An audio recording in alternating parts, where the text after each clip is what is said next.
Loud whistles cheer them on as a group of runners pound the pavement, taking the last few steps, smiling and waving as they make their way to mile zero on Dallas Road.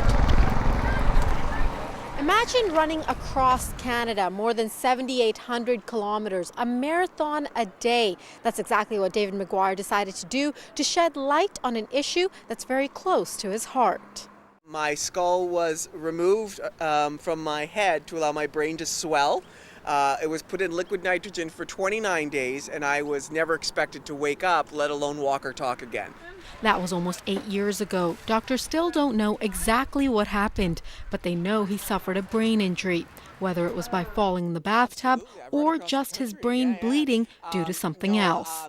Like my whole behavior changed. You know, you are who you are based on your brain, and mine changed. So I became a completely different person. You know, I went from being very creative and relaxed to being much more high stress, and math made sense. To help raise awareness for the condition, the 39-year-old decided to run across the country.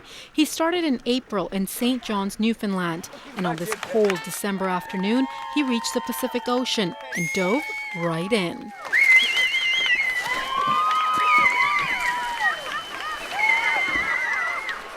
I'm really glad I have short-term memory loss. Yeah, I don't think I would have continued. There were parts that I hit like 180-kilometer-an-hour winds. I was in whiteout conditions. We were down roads with blind turns at night. Every 3 minutes, someone in Canada gets a brain injury, and that includes concussions.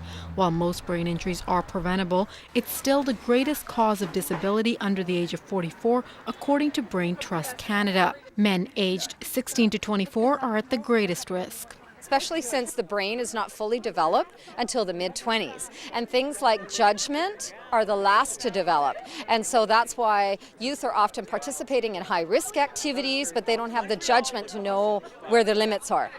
It's called the invisible disease for a reason. Sometimes you can't tell when a person has a brain injury. That's why this group is trying to bring attention to the issue. That it can be cognitive, that you can have a different personality, you can have issues with anger management, you can have no memory, but you look exactly the same and people don't understand why you've changed. One preventable brain injury can cost the healthcare system up to $4 million over a lifetime. So, McGuire says one of the messages he really wants to get out: put on a helmet.